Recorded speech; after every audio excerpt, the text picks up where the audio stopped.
So today we're going to get into a couple of different things.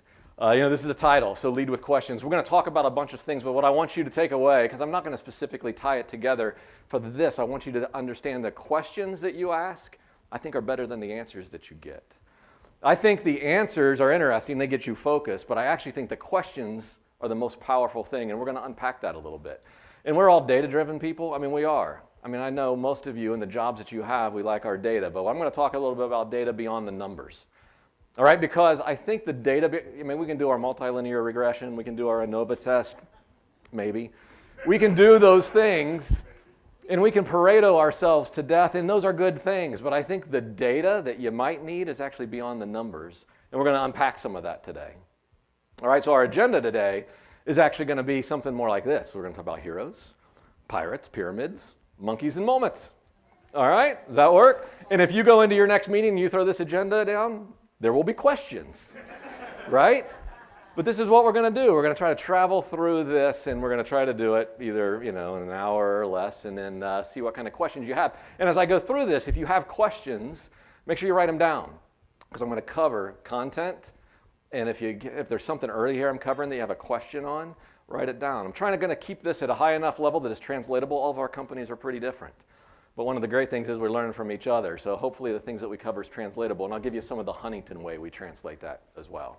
So we started this journey January 1, 2014. So at the end of 2013, several of us, a number of us, and some of you are here, got together to try to decide what's this journey going to look like. What do we want continuous improvement to be at Huntington? So the charts here show you, we have 3 key metrics, and we'll talk a bit about those a little bit later, to kind of chart our journey.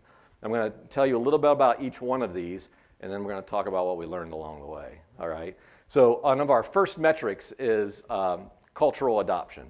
So this is a cultural movement, and we're going to talk a lot about culture today. And so in the way we measure culture at Huntington, when you have a movement like this, if you can get to 60% adoption or more year over year, you're in a sustainment mode. You need to sustain. Culture could be company culture, it could be family culture, how you do family. As you measure culture, if you can get to 60% adoption, you're no longer needing to create momentum, you need to sustain momentum, and you do those 2 different ways. So we're very proud of what we've been able to do. We learned some stuff along the way, and that's what we'll talk about today. The other key metric we have is creating capable colleagues. So colleagues, employees, so we have 16,000 of them, right? And in some level of continuous improvement, we want to be able to equip people to make great customer-centric, process-focused, data-driven decisions. So one of our key metrics is equipping those colleagues. The green bar shows you year over year the number of colleagues getting certified in some level of CI. We kind of try to match people's roles. If you're a teller, that's a very different thing than if you're a senior vice president, which is a very different thing than if you're a relationship person. So we match our continuous improvement certifications with kind of the role that you have. So that's the accumulative effect of colleagues getting certified. And the gray bar are the number of colleagues that have taken our online CI Everybody Everyday course. Not a certification there, that's getting exposure to what is CI at Huntington and how do I just apply this everybody every day. So that's the chart that we have there, and each year we have goals around that. The last one, how do you measure you got to get your culture, then you get your capable colleagues, and you need to deliver business results. We've removed the numbers to protect the innocent. But what this shows you is year over year, we have a goal of how much value can we create in the organization. The green bar is the goal. The text tells you whether we were 1% over or 1% under the goal.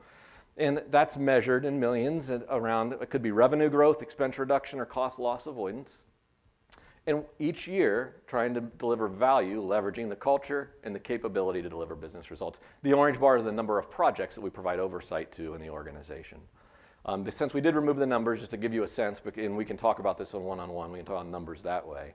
But when we started this movement, we said, hey, can we at least deliver enough value that would be 2 to 3 times the cost of this centralized expense? Centralized expense is people, but it's also the training you need to deliver. It might be the cultural, the communication pieces. But if it's going to cost the company this much, can we create a cultural movement that would deliver at least 2 to 3 times that value? And the most awesome thing is the team rose to the occasion. Oh my gosh, we had to revise the target, which is where we are now, to try to deliver 5 to 6 times the centralized expense. Because the flywheel got going and it got spinning, and we didn't want to lowball our goal. We were going to crush the goal. So the centralized team plus Huntington colleagues delivering quite a bit. So that's a bit about the results. So I'm going to share with you, these are the 4 questions you need to ask. I think you need to ask this. It's a project, and you need to ask this if it's a deployment, it's your department. I think, again, going on vacation, you might want to ask this too. What are you doing? Why are you doing it? How are you going to do it? And then what's kind of your anchoring or your true north, your anchoring principle to get there? What are you doing as your mission? It is. What are you doing? That's your mission. Why are you doing it as your purpose? What you're doing is your mission, why you're doing it as your purpose. How you do it is the beginning of your strategy. And that anchoring a principle, and I'm going to share with you what our compass is, but that anchoring principle gets you true north. All right, so we're going to unpack this. I'm going to share with you at Huntington. This is Huntington's continuous improvement because we have a compass, and we knew we needed it at the beginning, and we have referred to it quite a bit. Before I get into that, I want to make sure you don't confuse purpose and mission. These are very important things, and at Huntington, at a broad level, we're going through this transformation right now, making sure we're centered on our purpose and not a mission, because a mission can change. A mission should change over time. Purpose usually doesn't change. Purpose is why you do something. So for instance, if you have a knife's purpose is to cut. That is the knife's purpose. That is why it exists. Its mission today could be to slice the bread. Could be what it does. Its mission tomorrow, that same knife could cut a rope because I'm building a treehouse. If you know me, I'm not building a treehouse. But for example, it's building a treehouse. That same knife that sliced bread, different mission today, could be because it's a different situation, could be because someone else different has it. It's cutting a rope. Now someone's going hunting with that same knife. It has a different purpose. It does, all along the way. A different mission. Mission can change. Purpose does not. The knife is going to cut. It's important because if you hang on to your mission too long, this is why companies go down. They hang on to their mission too long. I mean, business eras change, things change around you. But your purpose usually doesn't change. All right, so let's unpack this for Huntington so you can get a good example here. So our mission, what are we doing at Huntington? We had to talk about this at the end of 2013. Do we want to reduce expenses across the bank? Is that what we need? Do we need our mission to be a bunch of projects to reduce expenses? It could be a worthy mission. No, I don't think that's it. Do we just need to focus on transformation of our lending, servicing, and lending? Maybe we just need a big transformation. That would be the mission. No, that's not it. We ask ourselves, maybe we just need to train people. Let's just train people and let them do what they need to do. That could be the mission. We went through that discussion, and you need to do that too, right? What is it? What is it that you're doing? This is where we landed 4 years ago. We wanted to create a cultural capability. So those are big words right there. We got to unpack for a long time. A cultural capability where every colleague can make great customer-centric, process-focused, data-driven decisions. At the end of the day, that's our compass. It says that's what we're doing. It's not actually the methodology. It's not the practices. It's not the tools. They help bring this to life. What we're doing is that. Someone wants to know what is continuous improvement in Huntington? There you go. Are you making great customer process, data-driven decisions? We happen to think all 3 of those things need to be present at all times. One of them in any given decision is probably more important than the other. Because you can't do everything your customer tells you to do, right? You can't be totally customer-centric. You go out of business. There's nothing else to do. You also can't just be data-driven. Data is black and white. Data has no emotion, no context. You will drive each other crazy. You also can't just be process-focused. Because if you're process-focused, process, you're going to bring the company to a crawl. We just happen to think all 3 need to be present at the same time. But in any given decision, one of them is probably more important than the other. That's what we're doing. We set off on January 1, 2014. We've got to do that. Why do we do this? We just happen to think we're better together. The continuous improvement team at Huntington, there's a centralized team that a bunch of people train. We just happen to believe why our purpose is just simply to leave people better than we found them. That's it. This pyramid I told you we were going to be talking about, right? Heroes, pirates, pyramids, and monkeys. This pyramid is a big deal. It's not mine. Partners in Leadership, you can get a book. Hopefully some of you have seen this pyramid before. I think it's a really big deal. This pyramid, there's a book called Change the Culture, Change the Game, I think is where this pyramid will show up. Here's the deal. Everybody focuses on the top of this pyramid. We all know, as a parent, we know this as a leader, we know this as a manager, that if you focus on changing people's actions, you will change the result, right? You want that bed made, you're going to tell your kid to go make the bed. Go make it, right? You want the room cleaned, that's the result. You go clean your room. You tell them, you control the action, you do this. Don't be late to this meeting. Here's what time you need to be there. That's the result. Everybody focuses on action. That's the what. That's what people do. Very few people will get to why do they do it? Why do they do it? That's underneath. That's where you got to focus if you want to change culture. Why do they do it? And here's the thing, the top of this pyramid is all about compliance. And compliance is a fine place to start if you're wanting to make a change. But it's not sustainable. You keep telling your kid to make their bed. Why do you have to keep telling them? Because they're just complying. And when you quit telling them, they're not going to do it because they don't really believe it's a thing to do. You're going to have people coming late to your meetings because they don't really believe it's a big thing. But they will do it for a while because you tell them to do it. And you can get some results by, here's the procedure, here's what to do. Here's what you got to do. That's compliance. You want commitment though, right? And the only way you're going to get commitment is people have to believe it. Here's the unfortunate thing, you can't tell people what to believe. You can't. You believe the things you believe because of the experiences you have. So if you want sustainable change and you want commitment and not compliance, you got to give people experiences to change what they believe. They will behave and act a certain way, and those are the results that you'll get. You get to the bottom of this pyramid, you've changed everything. With me? Make sense? This is why you got to meet people where they are. This is why it's our fundamental thing. Because the only way you're going to get to somebody's experiences, one, to understand them, is to get to where they are. And then two, to bring them along. You got to bring them along because nobody's moving on their own. And the questions that you ask create an experience. It could create an empathetic experience. How was your day today? You all right? Is everything okay? It's a question. It communicates something, all of this. When you ask these questions are important also, because you don't want to ask the wrong question at the wrong time. If you ask the same question over and over again, that's not cool either. So the takeaway, questions are unbelievably powerful. And if you want to change your culture, and you want to drive change, I'd change the questions that you're asking or when you ask them. This idea that it's not just what to ask, but when is really important. So tell me if any of you have heard or seen any of these questions.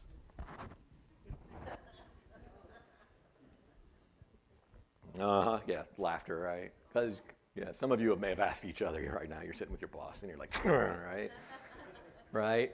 They're either overused or mistimed leader questions. These are real questions. Again, I'm just kind of sharing you inside the family. I mean, we did this when we started our movement.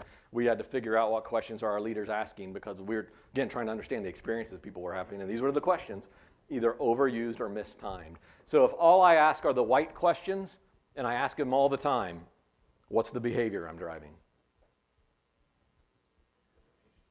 It's destination, it's speed, that's all that matters, right? Why isn't this done? What's taking so long? If I just keep asking that, that's powerful. You want to know why you feel like things are moving so fast and you're not paying attention? Because someone's asking these questions all the time. How about the blue questions? If someone's just asking the blue questions.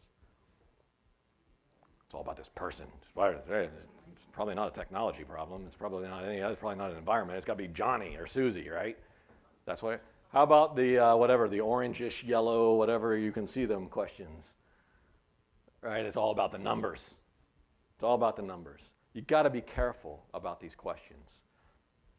Go listen and find out what questions are being asked. What questions are you asking? I fall in the trap. So again, I'm right here with you. I'm trying to ask the right questions, right? I don't always do that.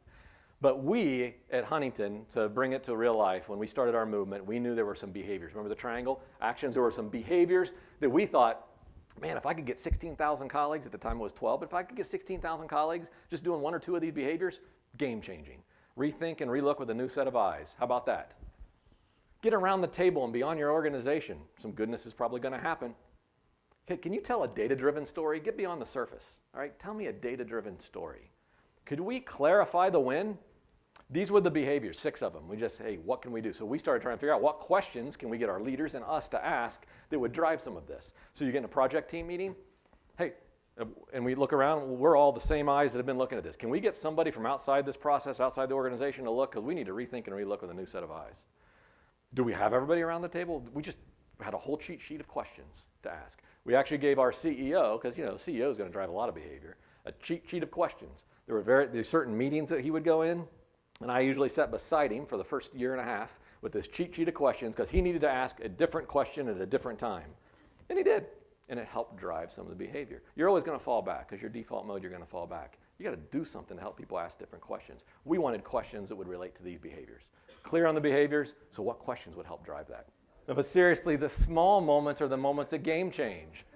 I'm telling you, we're talking about life. I'm telling you, in your projects, in every interaction you have, at Huntington we have a phrase, that every interaction either creates or destroys relational currency. Every interaction either creates or destroys relational currency, and sometimes you do need to spend the relational currency, all right? But the moments matter. It's the key. You will earn credibility. It may have nothing to do with continuous improvement, lean, or Six Sigma, or any of that stuff. There will be a moment, and that's how you will sustain things. But you got to see the moment. And this is why we have a hard time with it. The dang clock, the clock owns us. I don't have time. The clock owns us. The compass needs to own you. It's just its direction. This is why moments are so powerful. Another C.S. Lewis quote. I like C.S. Lewis. This present moment is the only moment that touches all of eternity. That's why it's so powerful. But you miss it because you're just moving. Because the clock owns you. You can do this. But here's how it works. This is it. It's when you make something happen that only you can happen. Remember the hero? Something unique about you?